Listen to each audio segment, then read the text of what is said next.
My name is Sophia Miller. I'm 28. And a few months ago, I was buzzing with excitement for my older brother Jason's wedding. The rehearsal dinner was at my parents' house, a perfect night filled with laughter, champagne, and family. I raised my glass and announced, "I can't wait for tomorrow." That's when my Aunt Patricia froze, her champagne flute slipping from her fingers, shattering on the floor. The room went silent. Everyone stared at her pale face. I had no idea then how those 5 innocent words would shatter our family forever. Before I continue the story that changed everything for us, let me know in the comments where you're watching from. Hit that like and subscribe button if you've ever experienced a family secret that turned your world upside down. You'll want to stick around for this one. Jason and I have always been inseparable, despite the 4-year age gap.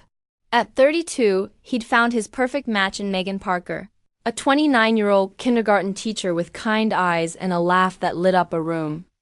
They'd been together for 5 years, meeting through mutual friends at a charity fundraiser. I still remember the night Jason called me, uncharacteristically animated, telling me he'd met someone special. Over the years, I watched their relationship blossom into the kind of beautiful love most people spend their lives searching for. Our family was always close-knit. Our parents, Thomas and Lavra Miller, had been married for 35 years and still looked at each other with genuine affection. Dad, an architect, and Mom, a high school English teacher, had created a warm, loving home for us in suburban Pennsylvania. Our extended family was just as important, with holiday gatherings, summer barbecues, and birthday celebrations. The 6 months leading up to the wedding had been a whirlwind. As a bridesmaid and Jason's only sister, I was caught up in a flurry of dress fittings, cake tastings, and late-night phone calls with my brother when he panicked about his vows. Megan asked me to help choose the flowers, knowing my background in design would come in handy. We spent countless hours scrolling through Pinterest and visiting florists until we found the perfect white roses and blue hydrangeas. The rehearsal dinner brought everyone together the night before the big day. Our 82-year-old grandmother Elizabeth, as always, commanded attention, regaling Megan's younger cousins with stories from her youth. Despite her age, her mind was razor-sharp, and she adored Megan from their first meeting. Uncle Robert, Dad's younger brother, sat with his wife, Patricia. At 55, Patricia had always been the quieter presence at family gatherings, polite but reserved. I'd noticed she seemed a bit distant during the wedding planning, but I chalked it up to her introverted personality. My cousins, Amber and Kyle, had grown up alongside Jason and me. Amber, 25, was also a bridesmaid, while Kyle, 23, was a groomsman. Megan's parents, Brian and Jennifer Parker, had flown in from California a week prior. They were friendly and clearly affluent. Brian owned a successful tech company, and Jennifer managed their sizable charitable foundation. They generously insisted on covering most of the wedding expenses, including the breathtaking vineyard venue where tomorrow's ceremony would take place. "The Willows has been booked for over a year," Mom had told me proudly on our final walkthrough. "It's the most sought-after wedding location in the state." The estate featured rolling hills covered in grapevines, a restored 19th-century mansion, and a reception hall with floor-to-ceiling windows overlooking a lake. Tomorrow, white chairs would line the lawn where Jason and Megan would say their vows beneath a flower-covered arch with the sunset painting the sky behind them. I'd noticed some tension between my parents and Aunt Patricia during the planning process. Once, I walked into the kitchen to find Mom and Patricia in what appeared to be a heated discussion that abruptly ended when they saw me, another time.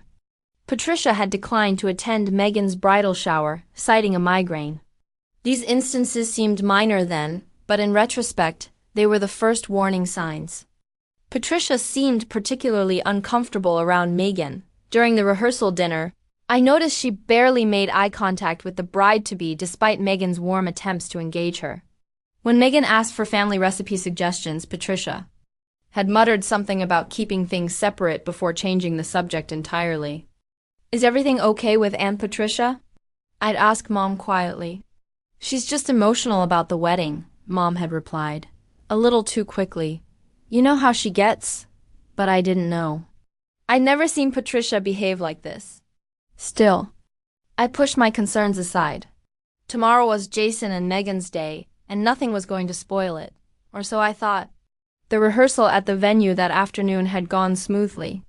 The wedding coordinator, a no-nonsense woman named Valerie, had guided us through our positions and timing.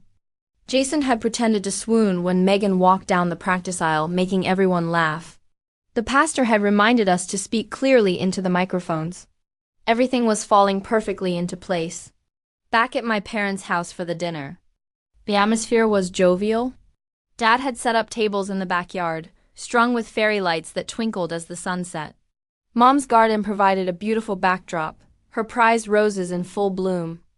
The caterers had outdone themselves with a selection of Jason and Megan's favorite foods, from elegant seafood appetizers to comfort food classics. As champagne flowed and conversations hummed, I felt a deep contentment. In less than 24 hours, my brother would be married to the woman he loved, surrounded by everyone who mattered to them. What could possibly go wrong? The rehearsal dinner was in full swing.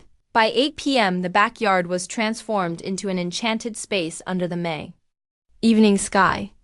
String lights created a canopy of warm light. The gentle clinking of silverware and waves of laughter were the perfect soundtrack for our family celebration. I floated from table to table, making sure everyone was happy. Jason and Megan sat at the center table, her hand resting comfortably in his, heads occasionally tilted together to share private words. They looked radiant, glowing with anticipation for tomorrow. Around 9:30, Dad stood up, champagne flute in hand, to make a toast. As the patriarch, his words carried special weight.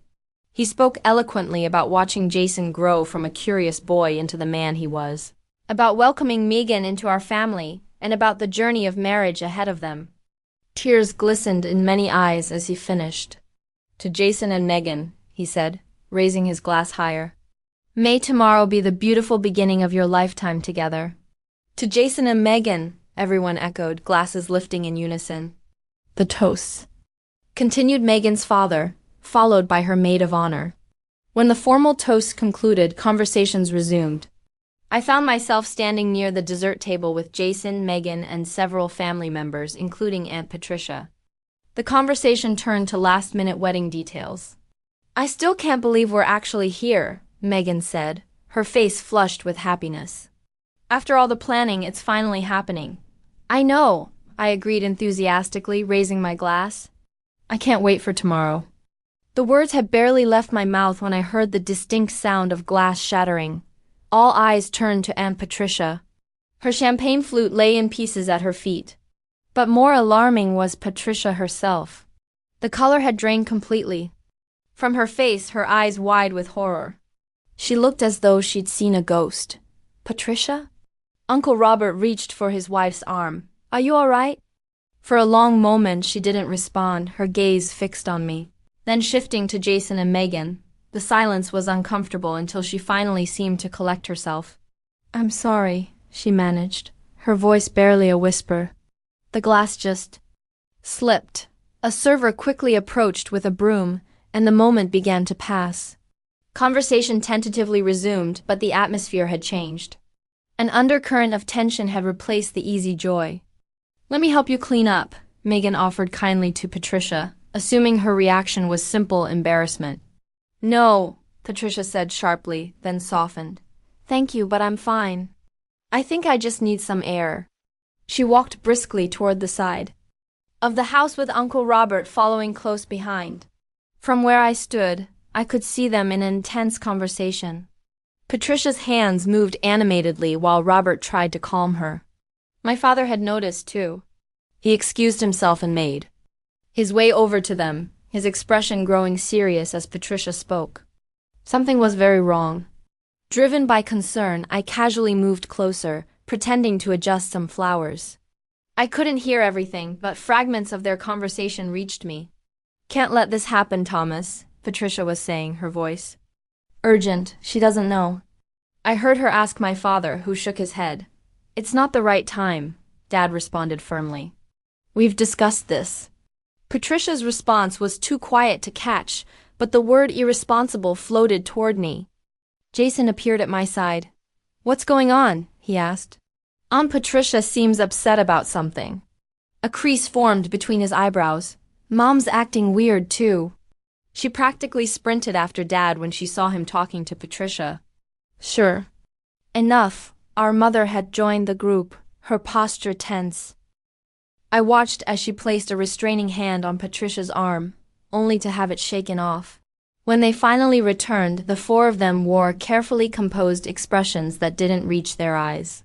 Mom was especially attentive to Megan for the rest of the evening while Dad stayed close to Jason. Patricia avoided both the bride and groom, staying on the periphery until she and Uncle Robert made an early departure.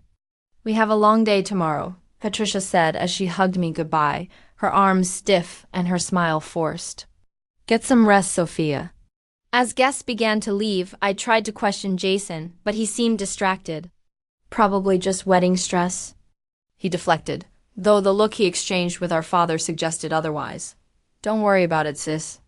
By 11 p.m., only immediate family remained. Everything's fine, Mom assured me when I asked her directly about Patricia. Your aunt gets emotional at big family events. You know how she is? But I didn't know. And their insistence that nothing was wrong only convinced me further that something significant was being hidden. As I lay in my childhood bedroom, sleep eluded me.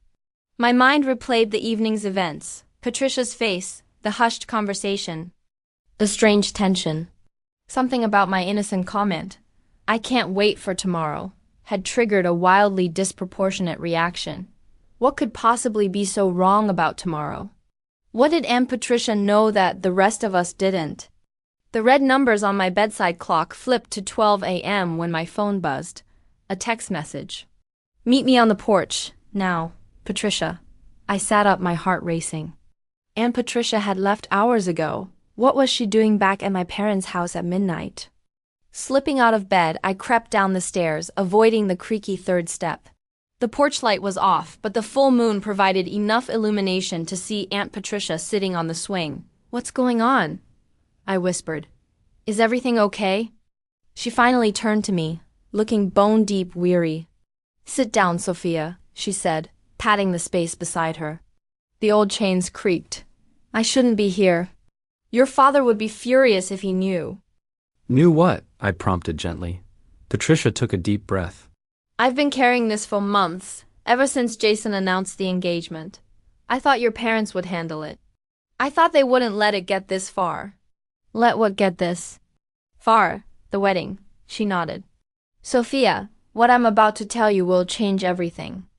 And once you know, you can't unknow it. Are you sure you want that responsibility? A chill ran down my spine. If something's wrong, I need to know, especially if it affects Jason. Patricia closed her eyes briefly, as if gathering courage. 25 years ago, your mother and Brian Parker had an affair. The words hung in the air, incomprehensible. That's not possible, I said automatically. Mom and Dad have been together since college, and the Parkers live in California. The Parkers moved to California 23 years ago, Patricia corrected. Before that, they lived here. Brian and Jennifer, your parents, Robert and I, we were all friends until the affair. Why would no one ever mention this? I asked, a creeping dread forming in my stomach. Why would Mom and Dad act like they were meeting the Parkers for the first time? Patricia's laugh was hollow. Because that's the story they all agreed to tell. We all decided it would be better to make a clean break. When Jason brought Megan home 5 years ago, everyone played along with the charade. This doesn't make sense, I insisted. Even if there was an affair, what does that have to do with the wedding? Patricia faced me fully, her expression grave. Sophia, the affair happened while your father was away on a 6-month project in Europe. Your mother was pregnant when he returned. The implication hit me like a physical blow.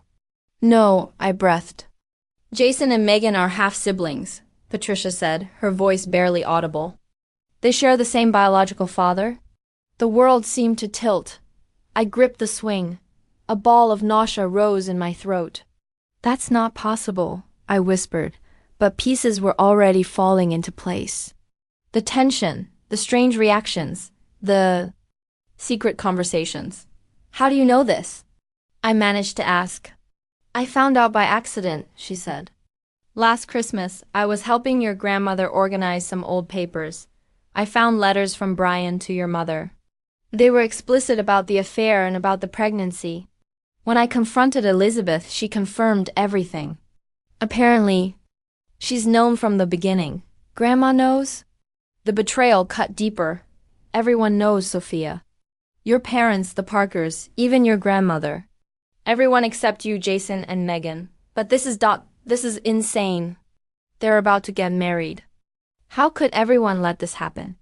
Patricia's shoulders slumped.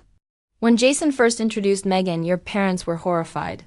They tried to discourage the relationship without revealing the truth. But the more they pushed, the more determined Jason became. By the time they realized how serious it was, Jason and Megan were already deeply in love. So they just decided to let them get married, their own children. The disgust in my voice was palpable. I've been arguing with your parents for months, Patricia said. I told them they had to tell the truth before the engagement, then before the wedding planning started. Each time they found a reason to delay. I stood up abruptly. There is no right moment to tell someone they're about to marry their sibling. How could they be so selfish? Your mother convinced herself that since Thomas raised Jason, it doesn't really matter. Brian believes that what they don't know won't hurt them. They've all decided the truth would cause more pain than the secret. The truth will come out eventually, I said. What happens when they have children? When those children have health issues because their parents are related? Patricia nodded grimly. Those are the exact arguments I've been making. But no one would listen. That's why I reacted the way I did tonight, when you said you couldn't wait for tomorrow. Because I know what tomorrow will bring, a wedding that should never take place. I leaned against the porch railing, trying to process the enormity of what I just learned. My beloved brother, was about to marry his half-sister. And every adult in his life who should have protected him had chosen to remain silent. Why are you telling me this now? I asked finally. Why not months ago? Patricia stood beside me. Because tomorrow is the wedding, Sophia. Because I've run out of time to convince the others to do the right thing. Because now that you know, you have the power to stop this by destroying my brother's world the night before his wedding. My voice cracked. By saving him from a greater pain down the road, Patricia corrected gently. I'm sorry to put this on you, but I couldn't live with myself if I said nothing. She squeezed my shoulder once, then walked toward her car. Patricia, I called after her. What am I supposed to do with this? She paused, looking back with infinite sadness. Now it's your burden too, Sophia. You'll have to decide what kind of sister you want to be. The one who tells a hard truth, or the one who lives with a devastating lie. I watched her drive away, then sank down onto the porch steps, my legs no longer able to support me. The fairy tale wedding seemed like a grotesque mockery. The family I thought I knew was built on lies so profound I could barely comprehend them. And in just a few hours, if I did nothing, my brother would marry his own sister. I don't remember how long I sat there, paralyzed by the weight of Patricia's revelation.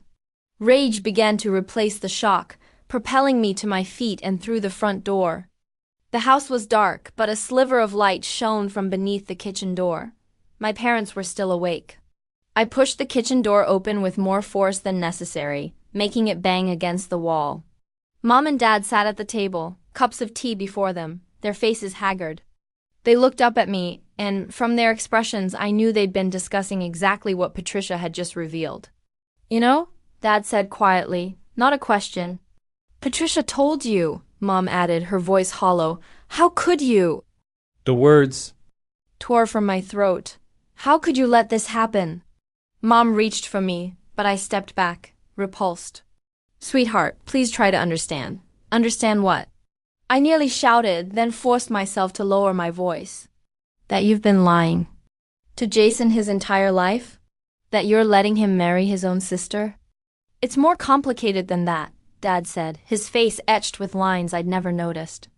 Then uncomplicate it for me, I demanded. Explain to me how any of this makes sense. Mom and Dad exchanged glances. Finally, Mom sighed. Sit down. Sophia, please. Reluctantly, I took the chair farthest from them both. 25 years ago, Mom began, her voice trembling, your father and I were going through a difficult time. He had a 6-month project in Berlin. I supported his decision to go, but being alone with a 3-year-old was harder than I anticipated. Brian and Jennifer had just moved into the neighborhood, Dad continued. They were friendly. Brian offered to help your mother with things around the house. We became friends, and then more than friends, Mom said. Spare me the details, I said coldly. Patricia already told me about the affair, Mom flinched. When your father returned, I was 2 months pregnant. I confessed everything immediately. I looked at my father, trying to imagine the pain he must have felt. His knuckles were white where he gripped his mug. I made the decision to forgive your mother, he said quietly, and to raise the child as my own. Did Brian know? I asked. Mom nodded. He wanted to leave Jennifer to be with me and the baby. But I couldn't do that. We agreed that Thomas would be Jason's father in every way that mattered. And you never told Jason the truth? In 32 years, we never saw a reason to, Dad said. I am his father, Sophia. I was there for his first steps, his first words, every school play and baseball game. Biology doesn't change that. No, but it does change the fact that he's about to marry his half-sister. I slammed my hand on the table.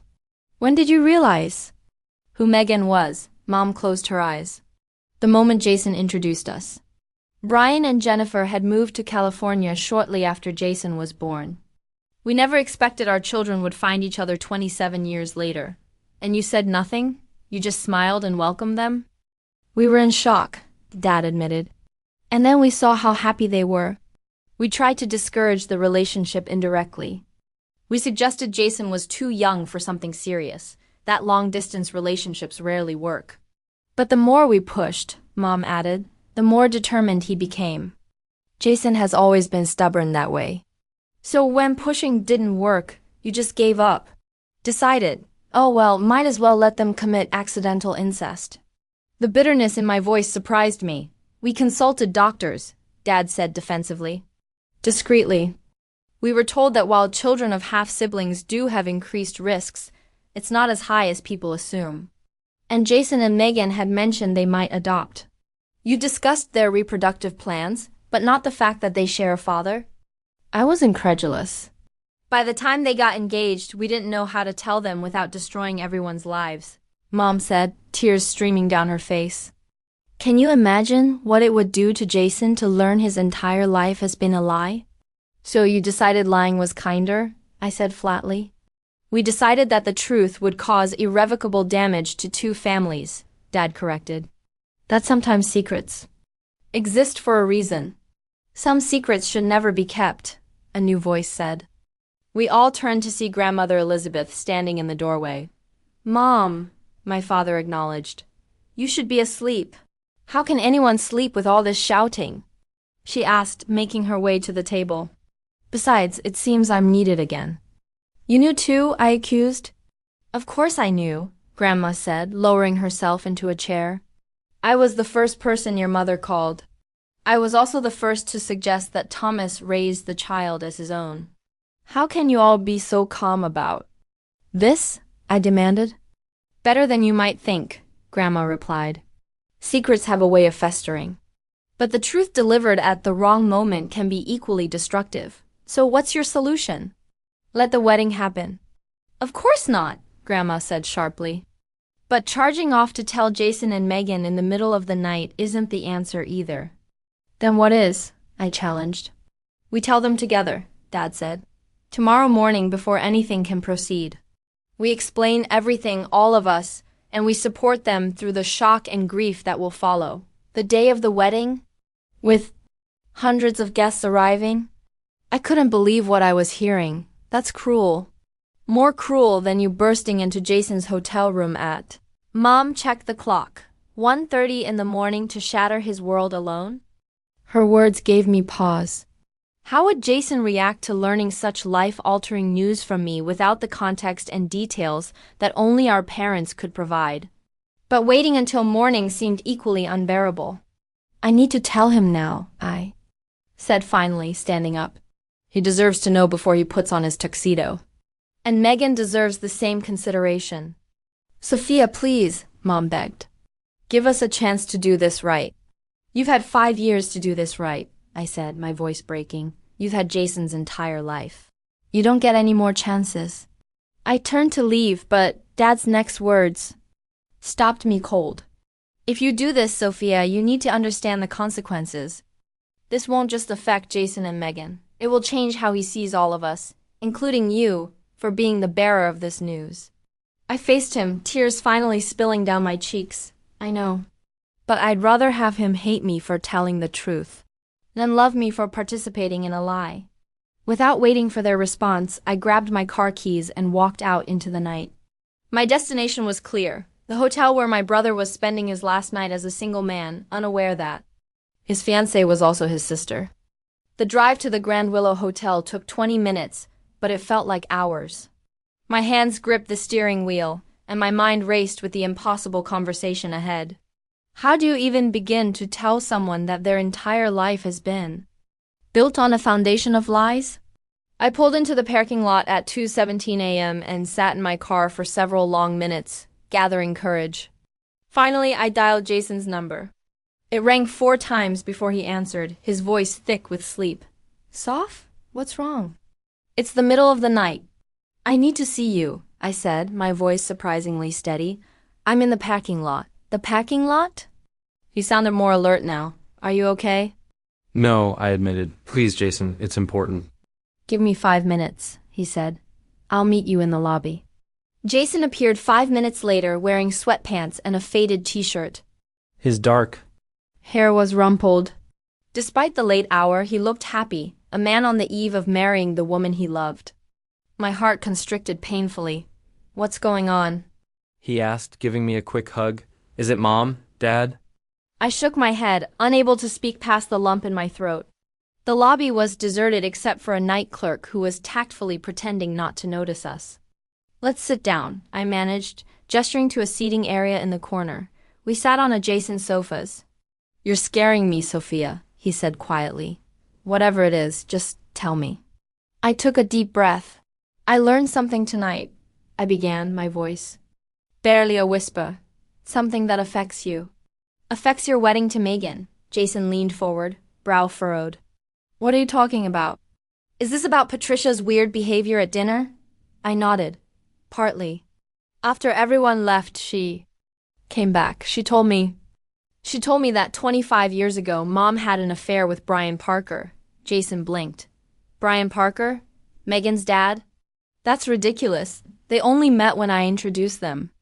No, Jason, they've known each other for decades. They were neighbors before. The Parkers moved to California. The move happened right after you were born. Understanding began to dawn on his face, followed immediately by denial. What are you saying, Sophia? Just say it plainly. The moment had come. Brian Parker is your biological father, I said, the words hanging in the silent lobby. You and Megan share the same father. You're half-siblings. Jason stared at me, his face completely blank for several seconds. Then he laughed. A sharp, disbelieving sound. That's not funny, Sophia. What the hell kind of joke is this the night before? My wedding? It's not a joke, I said softly. I wish it were. This is insane, he said, standing abruptly. You're saying that Mom cheated on Dad, got pregnant with me, and everyone has been lying about it my entire life, and I just happened to fall in love with my own sister? Do you hear how crazy that sounds? I know it sounds impossible, I said. It sounds like a bad soap opera. His voice rose. Who put you up to this? Is this some kind of sick pre-wedding prank? Jason, please. I reached for his hand, but he pulled away. Patricia found letters between Mom and Brian. Grandma Elizabeth confirmed it. When I confronted Mom and Dad tonight, they admitted everything. Then call them, he challenged. Right now. Put them on speaker and let me hear them say it. With shaking hands, I dialed our parents' number. Dad answered on the first ring. Sophia, where are you? I'm with Jason, I said, putting the call on speaker. He doesn't believe me. Tell him, Dad. Tell him the truth about his father. Silence stretched into eternity. Finally, Dad's voice came through, heavy with resignation. Jason, son, I'm so sorry. We never wanted you to find out this way. The color drained from Jason's face. He sank back onto the sofa. It's true, he whispered. Yes, Dad admitted. But Jason, listen to me. I am your father in every way that matters. I've loved you from the moment you were born. This changes nothing about our relationship. Except that my entire life has been a lie, Jason said, his voice frighteningly empty. And the woman I'm supposed to marry tomorrow is my sister. We were going to tell you in the morning, Dad said desperately. All of us together. The morning of my wedding? Jason's voice cracked. That was your plan, Jason ended the call. For several minutes he sat perfectly still, staring at nothing. When he finally looked at me, his eyes were filled with such raw pain that I had to fight the urge to look away. Does Megan know? He asked. I shook my head. No one has told her yet. Jason stood again, more steadily this time. I need to be the one to tell her, now. It's almost 3 o'clock in the morning, I said. Would you be able to wait if you were her? He asked, and I had no answer. The night clerk was openly watching us now. Jason noticed and said, I need privacy for this. Come up to my room. I followed him to the elevator and up to the 6th floor. His room was a mess of wedding preparations. His tuxedo hung on the closet door. Gifts for his groomsmen were arranged on the desk. Megan's picture smiled from the knitstand. The sight of these normal, hopeful things made my chest ache. Jason picked up the hotel phone. Megan, it's me. I know it's late. No, everything's not okay. I need to see you right now. Can you come to my room? It's important. Please, Megan. Room 612. Thank you. He hung up and turned to me. She's coming. Do you want me to stay? I asked uncertainly. Jason looked at me for a long moment. I don't know, Sophia. Part of me blames you for this, even though I know it's not your fault. You're just the messenger. I can wait in the hallway, I offered, in case either of you needs me afterward. He nodded, relieved. That would be good. While we waited, Jason paced like a caged animal. A soft knock at the door came 10 minutes later. Jason froze, then moved to answer it. Megan stood in the hallway, her long hair hastily pulled into a ponytail. Her face was creased with worry. Jason, what's wrong? Why is Sophia here? Come in, he said gently. We need to talk. I slipped past Megan into the hallway, catching a glimpse of her confused, frightened expression before Jason closed the door. I leaned against the wall, sliding down until I sat on the carpeted floor. Through the door, I heard the muffled sound of Jason's voice, then silence. More of Jason's voice, low and steady, then a cry. Megan's sob was so filled with anguish, it physically hurt to hear. More voices rising and falling. Something crashed against a wall. The sobbing returned, a sound so raw and primal it barely seemed human. The hotel door to my right opened, and an elderly man in a bathrobe peered out. What on earth is going on? He demanded. Family emergency, I said weakly. I'm very sorry about the noise, he grumbled but retreated. Inside room 612, the sobbing continued. I hugged my knees to my chest, my own tears falling silently. In the space of a few hours, 2 people who loved each other deeply had learned that their love was forbidden, impossible. Their planned life together had shattered beyond repair, and I had been the hammer that delivered the blow. Nearly an hour passed before the door finally opened. Megan emerged first, her face blotchy and swollen from crying, her eyes vacant with shock. She didn't acknowledge me as she walked unsteadily toward the elevator. I stood and entered the room to find Jason sitting on the edge of the bed, his head in his hands. The room was in disarray. A lamp lay broken on the floor, the contents of a gift bag scattered across the carpet. Jason, I ventured softly. Go home, Sophia, he said, not looking up. Please, I just can't right now. I don't think you should be alone. I've never been more alone in my life, he said, his voice hollow. Finding out that my father isn't my father, that the woman I love is my sister, that everyone I've ever trusted has been lying to me. I need space, please. I wanted to argue, but I recognized the futility. This pain was beyond my ability to comfort. I love you, Jason, I said, my voice breaking. We all do. This doesn't change that. He finally looked up at me, his eyes red. But dry, doesn't it? Because from where I'm sitting, everything has changed. Every memory, every family photo, every story I've ever been told about myself. It's all different now. It's all a lie. I had no response. I simply nodded, then reluctantly left, closing the door softly behind me. In the elevator down to the lobby, I checked my phone. 27 missed calls and texts from my parents. None from Patricia, who had delivered this devastating truth, then disappeared, leaving others to deal with the fallout. As I walked through the deserted lobby, the night clerk watched me with undisguised curiosity. I wondered what he thought had happened. A pre-wedding fight, cold feet, family drama of a more conventional variety. How could he possibly imagine the truth? In my car, I sat motionless behind the wheel, too exhausted and emotionally drained to drive. The wedding was certainly off. In a few hours, 200 guests would need to be informed, vendors contacted, deposits forfeited. The practical aftermath would be messy and public. But the emotional aftermath would be far worse. My brother had lost not only his fiancée, but his very identity in a single cruel moment. And I had been the one to deliver that blow. As the first light of dawn began to color the eastern sky, I finally started my car. The day of what should have been my brother's wedding had officially begun, and nothing would ever be the same again. I awoke to the insistent buzzing of my phone. Having finally fallen into a restless sleep around 6 a.m., the display showed 9:27 a.m. and 38 missed calls from my parents. From Aunt Patricia, from relatives who had undoubtedly begun to hear rumors of the wedding's abrupt cancellation. My first coherent thought was of Jason. I called his number immediately, but it went straight to voicemail. Next, I tried Megan with the same result. Their phones were either off or they were declining calls, neither of which surprised me. The most recent text was from my father. We're at the venue. The Parkers are here too. Please come. We need you. I dressed quickly in jeans and a sweater, not the bridesmaid's dress hanging in my closet, and drove to the Willows. The irony wasn't lost on me. I was heading to the wedding venue under circumstances none of us could have imagined 24 hours earlier. The estate looked eerily beautiful.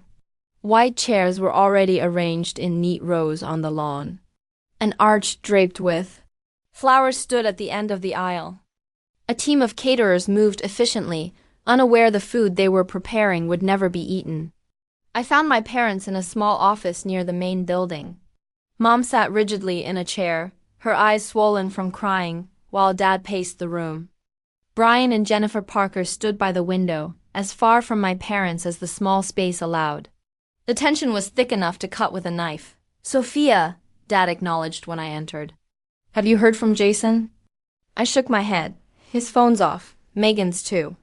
Jennifer Parker made a small, wounded sound. She was an elegant woman in her late 50s, her blonde hair pulled back in a tight bun. Her husband stood beside her, his hand on her shoulder. Brian. Parker was tall and broad-shouldered with graying hair and familiar eyes. Jason's eyes, I realized with a jolt. This is your fault, Jennifer said suddenly, looking directly at my mother. All of it. You couldn't keep your hands off my husband.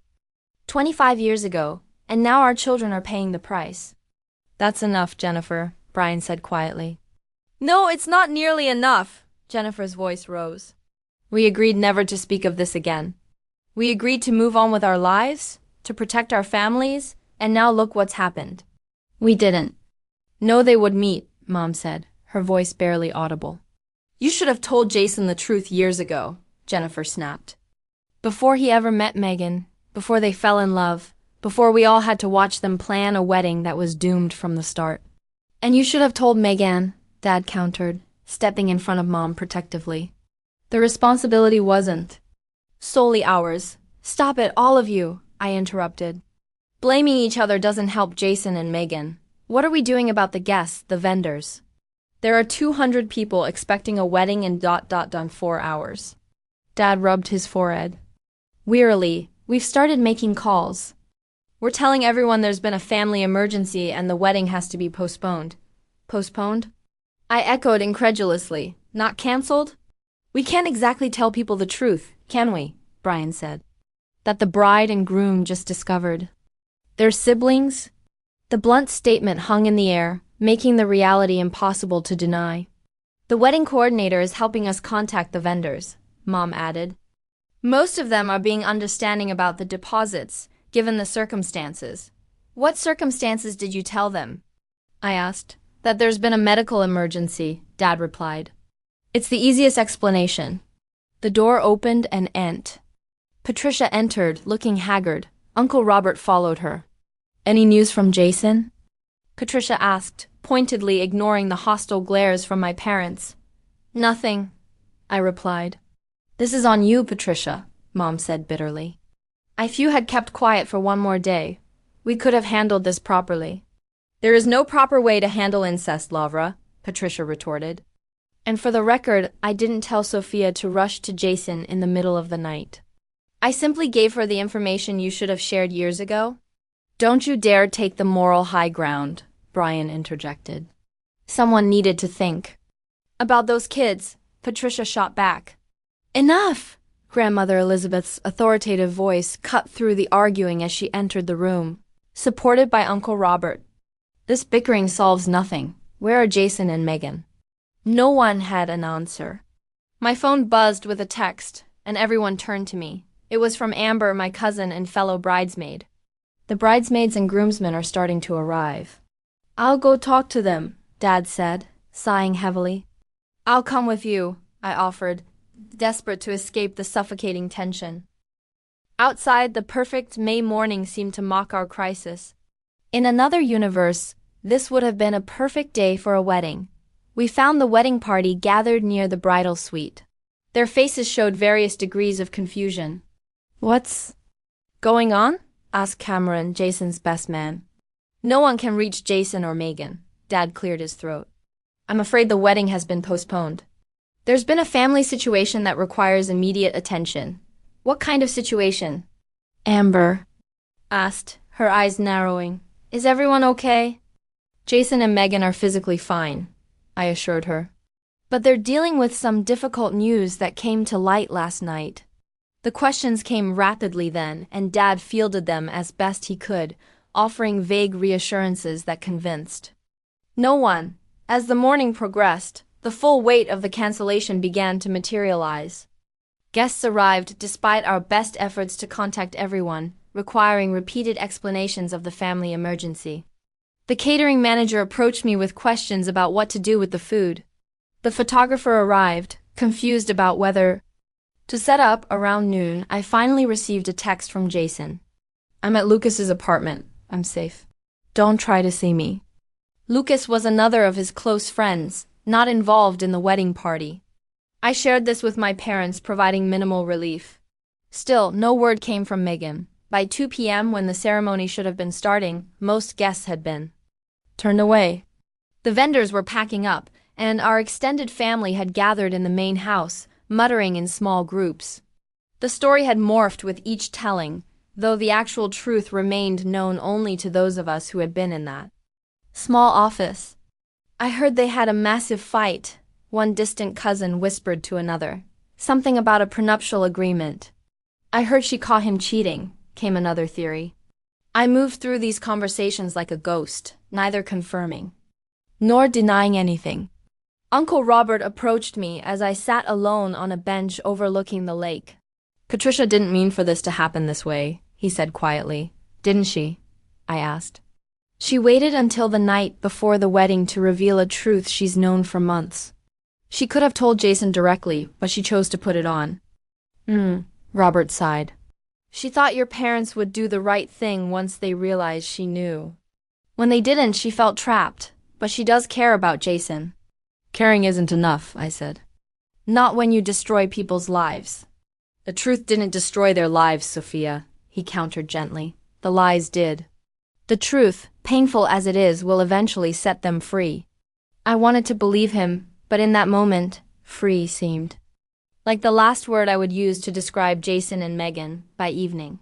The venue was cleared, the guests dispersed, the news thoroughly disseminated.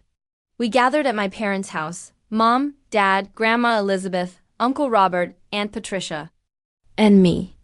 A fractured family trying to pick up the pieces. Jennifer says Megan is with them at their hotel, Dad reported after a phone call.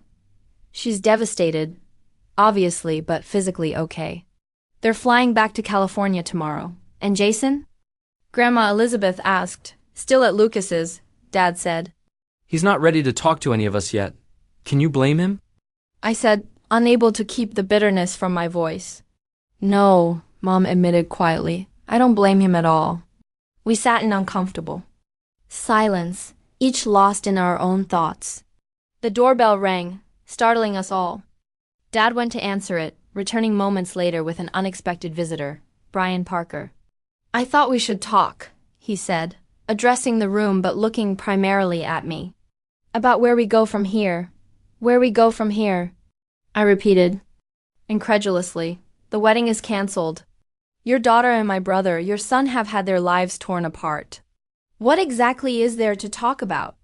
The future, Brian said simply. Because whether we like it or not, our families are connected forever. I looked around at these people, my family, extended and complicated, and felt a wave of exhaustion. In the space of 24 hours, everything I thought I knew had been appended. And now we were expected to find a path forward, to create some new normal from the wreckage of lies and betrayal. I can't do this right now, I said, standing abruptly. I need to check on Jason. I left them there, these adults who had created this mess with their secrets and compromises. In trying to shield Jason and Megan from pain they had ensured. Its inevitability. And in revealing the truth, I had become complicit in the destruction. As I drove toward Lucas's apartment, I wondered if any of us would ever truly recover from this day. The day that should have been my brother's wedding but instead became the breaking point for our entire family. 3 months passed before our family began to find its way back to something resembling normalcy, though normalcy had been permanently redefined. Jason had moved out of his apartment and in with Lucas temporarily. Unable to face the home he'd planned to share with Megan, he took a leave of absence from his job to process his grief and anger through therapy.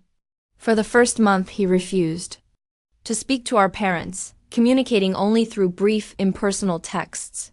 With me, things were complicated. As the messenger, I occupied a unique position in his pain. 2 weeks after the canceled wedding, he finally agreed to meet me for coffee. I don't blame you, were his first words. I want you to know that. Relief washed over me. I've been so worried about you. I know. He looked thinner, with dark circles under his eyes. I'm not okay, Sophia, but I'm better than I was. And Megan? I asked cautiously. Pain flickered across his face. She's back in California. We haven't spoken since that night.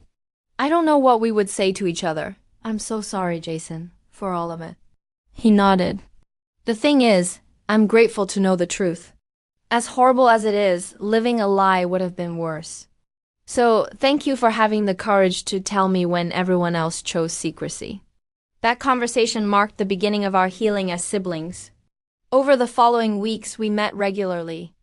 Sometimes talking for hours, other times just sitting in companionable silence. Jason's relationship with our parents was slower to mend. He agreed to meet them after 6 weeks, a tense dinner at a neutral restaurant. I have to redefine everything, he told me afterward. What does it mean that Dad isn't my biological father? Does it change our relationship? Should it? I don't know how to navigate this. He loves you, I said simply. That's never been a lie. I know, Jason admitted. That's the one thing I've never doubted, even in my angriest moments. Megan had cut ties with everyone. According to occasional updates from her mother to mine, she had taken a teaching position in Seattle, wanting distance from both families. She had deleted her social media accounts and changed her phone number. Her way of coping was to create a clean break. Aunt Patricia and I formed an unexpected alliance. As the two truth-tellers, we found ourselves similarly positioned, respected for our integrity, but resented for our role in bringing painful facts to light. Truth is a heavy burden to carry, she told me over lunch one day in July, but secrets are heavier still. I was beginning to understand that the knowledge I now carried was indeed a weight. But it was a weight shared in the open, not hidden. A way to fester. Grandmother Elizabeth surprised me most with her adaptation. Families are complicated, Sophia, she said when I visited her. They always have been. In my day, we simply didn't speak about these things, but that doesn't mean they didn't happen. But doesn't the truth hurt more sometimes? I asked. Sometimes, she conceded, but lies hurt longer. They have a way of poisoning generation after generation. Your parents thought they were protecting Jason, but they were really protecting themselves. By August, small gatherings of our immediate family became possible again. Sunday dinners resumed, though with a different quality than before, more careful, more intentional. The Parkers remained in California, their contact with our family limited to occasional formal updates. Brian had attempted to establish a relationship with Jason, but Jason wasn't ready. I already have a father, he told me. I'm not looking for another one. Thanksgiving arrived with trepidation and hope. For the first time since the wedding that wasn't, our extended family would gather together. She needs to be there, Jason had insisted of Patricia. She was the only one brave enough to tell the truth. And so we assembled around my parents' dining table, the empty chair where Megan would have sat, a palpable reminder of all that had changed. The conversation was stilted at first until Jason himself addressed the elephant in the room. I want to say something, he said, setting down his fork. I've been in therapy for 5 months now, working through everything that happened, and I've realized something important. Family isn't just about biology. It's about love, commitment, and showing up for each other even when it's hard. He looked directly at Dad. You are my father. You always have been, and you always will be. Biology doesn't change that. Dad's eyes filled with tears, and Mom reached for Jason's hand. I'm still angry about the lies, Jason continued. I probably will be for a long time, but I'm working on forgiveness because I love all of you. And because I understand that everyone was trying to do what they thought was right, even if they were wrong. His words broke the tension. After dinner, Jason and I escaped to the back porch, sitting on the very swing where Patricia had revealed the truth to me. The air was crisp with autumn, so different from that warm spring evening. Do you ever think about Megan? I asked quietly. Jason nodded. Every day, I still love her, Sophia. That doesn't just disappear because we share DNA. Have you tried to contact her? I wrote her a letter, he said, telling her that I understand her need for space, but that I'm here if she ever wants to talk. I don't know if she'll read it. Do you think you'll ever see her again? He was quiet for a long moment. I don't know. Maybe someday when it doesn't hurt so much. When we can look at each other and see just people, not the life we almost had together. I hope so, I said, leaning my head against his shoulder. For both your sakes, can I ask you something? Jason said after a while. If you could go back to that night, knowing what would happen, would you still have told me the truth? I considered the question carefully. Yes, I finally said. It would always be better to know the truth, even when it's painful. Especially when it's painful, Jason nodded. That's what I thought you'd say. And you'd be right. We sat in comfortable silence. Inside, we could hear the muffled sounds of family, Grandma Elizabeth's distinctive laugh, the clatter of dishes. Imperfect people bound together by love and history, and now by shared pain and healing. Family is complicated? I said, echoing. Grandma's words. Family is family, Jason replied simply. The rest is just details. As we rejoined the others for pie and coffee, I realized that while our family would never be the same, perhaps it could be something new, something more honest, more resilient, built on truth rather than secrets. The fractures would always be visible, like lines in broken pottery mended with gold. But perhaps they would make us stronger in the broken places. 3 months after what should have been my brother's wedding day, we were still finding our way forward. But we were finding it together. One difficult conversation, one family dinner, one shared moment of laughter at a time. And in that, there was hope. If you've ever had a family secret tear your world apart, drop a comment below and share how you got through it. Did truth ultimately heal your family, or create wounds that never closed? Hit that like button if this story resonated with you, and subscribe for more real-life family stories that remind us we're never alone in our struggles. Thank you for joining me on this journey, and remember, sometimes the most painful truths lead to the most authentic healing. See you in the next video.